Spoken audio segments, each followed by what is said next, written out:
चोटियां।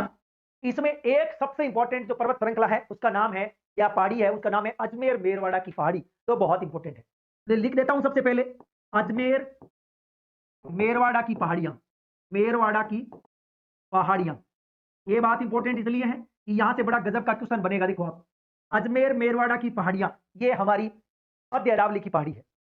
दोस्तों अजमेर मेरवाड़ा की जो पहाड़ियां हैं, मारवाड़ के मैदान को मेवाड़ के चट्टानी प्रदेश से अलग करती है। पहली लाइन आप ये लिखेंगे, नंबर एक यहां लिख सकते हैं, मारवाड़ के मैदान को मेवाड़ी चट्टानी भूमि से, मेवाड़ी चट्टानी भूमि से अलग करता है। ये एक इंपॉर्टेंट चीज है।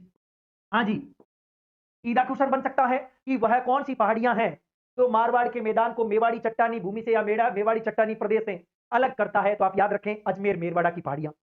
दोस्तों ये जो अजमेर मेरवाड़ा की पहाड़ियां हैं, इसमें सबसे इंपॉर्टेंट है हम जिसको पढ़ते हैं वो है टाटगढ़ की पहाड़ी।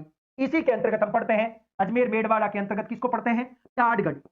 दोस्तों टाटगढ़ की जो पहाड़ी है इसको हम पढ़ते हैं, वेरी इंपॉर्टेंट। इसके अंतर्गत अजमेर मेरवाड़ा में हम किसको पढ़ रहे हैं, टाटगढ़ की पहाड़ी। थोड़े दिन पहले टाटगढ़ की पहाड़ी के बारे में क्वेश्चन आया था, चार पहाड़ियां दे रखी थी और क्रम पूछा गया कि क्रम आपको बताना है। तो याद रखें वहां टाटगढ़ की पहाड़ी की ऊंचाई जो है वो 933 मीटर थी। 933 मीटर क्यों थी वो मैं आप साझा कर रहा हूं।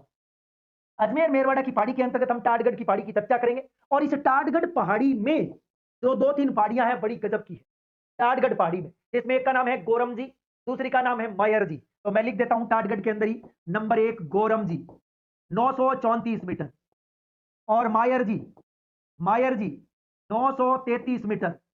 ये दोनों पहाड़ियां इंपॉर्टेंट है। फिर आप तारागढ़ भी लिख सकते हैं।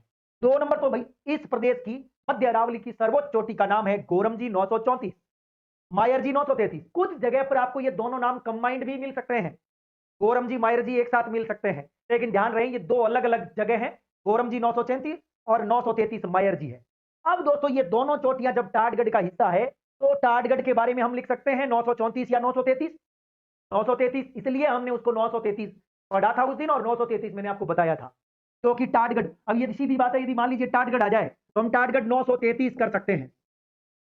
जब देखो मैंने 934 933 दोनों लिखे हैं ना, तो इनके बारे में यूं कह सकता हूं कि दोनों अलग अलग है। तो आप टाटगढ़ के बारे में 933 लिखो या 934 भी लिख सकते हो, चलेगा। इसका मतलब यह है कि टाटगढ़ की पहाड़ी जिसके अंतर्गत गोरम जी 934, मायर जी 933, ये इस मध्य अरावली की सर्वोच्च चोटियां हैं। अब इनके अलावा दो चोटियां और बच गई जो बहुत इंपॉर्टेंट है, कई बार एग्जाम में आती है, थोड़ी देर पहले भी आया था एक क्वेश्चन नाग पहाड़ का। दोस्तों 3 नंबर पे हम पढ़ेंगे, जैसे दो ये है, तीसरी चोटी जिसका नाम है तारागढ़।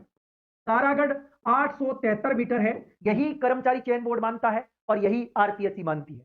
कुछ जगह पर आपको 870 भी मिल सकता है, लेकिन आपको उसे नहीं मान के 873 ही मानना है, ठीक है। इसके अलावा 4 नंबर पे बात जाएगा आपका नाग पहाड़। नाग पहाड़ अभी हम पढ़ के आए थे, 795 मीटर ऊंचा है। नाग पहाड़ के बारे में एक तकड़ी बात बता देना चाहूंगा, इसके बारे में एक क्वेश्चन आया था कि मध्यवर्ती अरावली में स्थित सर्पिलाकार पर्वत श्रृंखला को क्या कहते हैं। सर्पिलाकार, सांप की भांति सर्पिलाकार जो है पर्वत श्रृंखला को क्या कहते हैं, ये क्वेश्चन आ चुका है। नाग पहाड़। तो आप इसके नीचे लिखेंगे सर्पिलाकार पर्वत श्रृंखला नाग पहाड़ एक। इसके अलावा एक क्वेश्चन आया कि नाग पहाड़ अजमेर के किस दिशा में स्थित है, ये भी क्वेश्चन आ चुका है। तो दोस्तों मैं यहां लिख ही देता हूं ये बातें, आप इस नाग पहाड़ के बारे में लिख सकते हैं, यह सर्पिलाकार है, यानी सर्पिलाकार पहाड़ी है, सर्पिलाकार पहाड़ी है एक। दोस्तों ये अजमेर के पश्चिम में है, अजमेर शहर के पश्चिम में है स्थित है, पश्चिम में स्थित है। वेरी इंपॉर्टेंट, ये क्वेश्चन भी आ चुका है कि कौन सा पहाड़ या कौन सी पहाड़ी अजमेर शहर के पश्चिम में है। एक तो ऐसे आया और एक ऐसे आया कि नाग पहाड़ अजमेर के किस दिशा में स्थित है, पश्चिम में, पूर्व में, उत्तर में, दक्षिण में, तो पश्चिम में, ये भी याद रखें, ठीक है। तो इस प्रकार से हमने अजमेर मेरवाड़ा के अंतर्गत हमने टाटगढ़ पढ़ा और टाटगढ़ के अंदर वेरी इंपॉर्टेंट 3-4 चोटियां हमने देख ली है। तो इस प्रकार से ये सारी की सारी मध्यवर्ती अरावली की चोटियां हैं। ये इंपॉर्टेंट क्वेश्चन है, आपसे सीधा क्वेश्चन पूछा जा सकता है, मध्यवर्ती अरावली की सर्वोच्च चोटी बताओ। आप गोरम जी और मायर जी के बारे में ध्यान रखें, ठीक है। तीसरा